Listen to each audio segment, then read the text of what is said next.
عليكم. اليوم غندير لكم واحد الحلوه ديال البرتقال. فيه العصير ديال البرتقال وما ورد وجوز الهند، هي مزهر وجوز الهندي او الكوك، والسكر الساقي او السكر كلاصي، والكعكاع والفواكه الجافه والقشور ديال البرتقال، واحد الخميره ديال الحلويات، واحد فانيليا، وواحد عصير ديال البرتقال، واثنين البيض مسلوق، وهون موجود العسل. هذا كيلوكس بوبابس بلا سكر، اوكي، حيت ما ذكرنا سميتو. هون في العسل، وواحد الزبده تقريبا ملعقه الزبده. اوكي، والسكر الساقي، سكر سنيده، لا سكر ساقي او سكر كلاصي، ونحط شوي من ما زهر،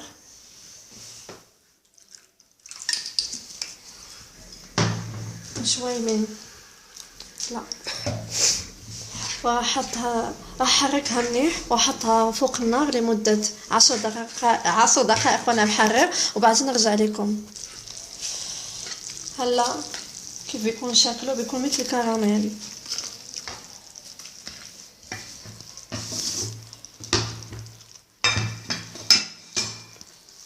نحطو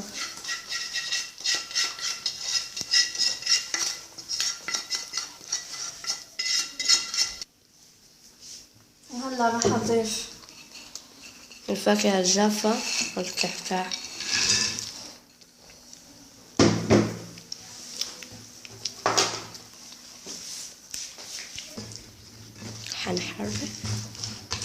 نحرك مثل هيك.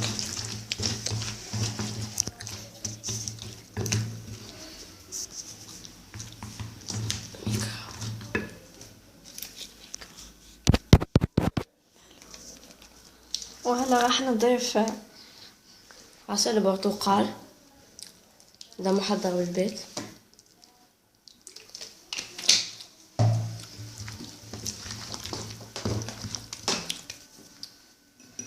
راح نضيف البيض مسلوق، بس مش كلها، انا بدي نص. لا بس الاصفر، صفار البيض،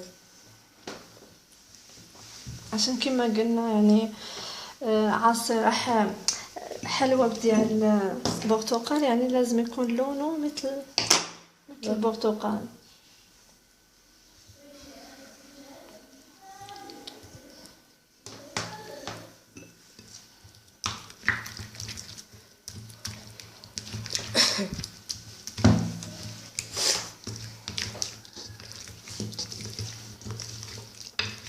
وهلا راح نضيف قشور البرتقال، جوز الهندي او الكوك،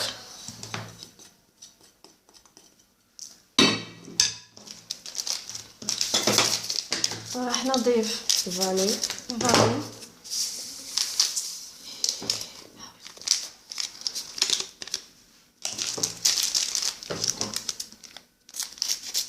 خميرة بتاع الحلويات،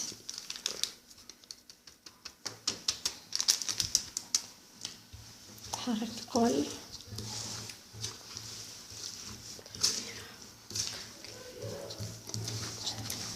هنحرك ونرجع لك. وراح نضيف كيلوكس كوكوباب بدون سكر،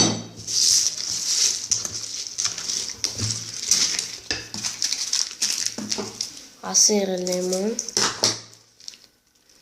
بتاع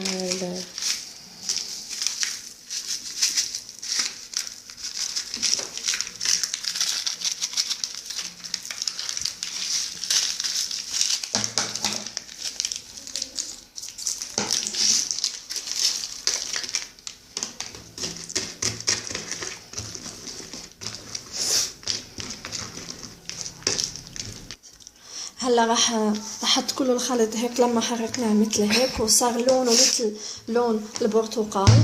وحطه شوي بالثلاجة لمدة تقريبا 10 دقائق حتى 20 دقيقة، ونرجع لكم من جديد. بعد ما رجعنا لكم من جديد غادي نكب الحلوة ديالنا في القويعدات. غادي دايره بحال ديسير صايي كتكون في الثلاجة بدون فرن ابدا، ودائما تكون في الثلاجة. في اي وقت بغيتوها كتهزوا داكشي اللي بغيتو كتردوه. وكيعجب بزاف الاطفال الصغار وكيجي لذيذ بزاف بزاف.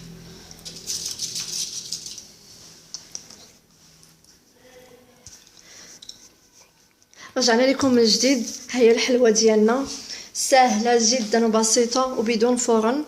اكيد كما قلت لكم غادي تهزوا داكشي اللي بغيتو تردوها للثلاجه، لان هي اصلا خصها تكون كما تتعرفوا البرتقال يعني خصو يكون في الثلاجه، وهاد الحلوه ديالي خصها تكون في الثلاجه.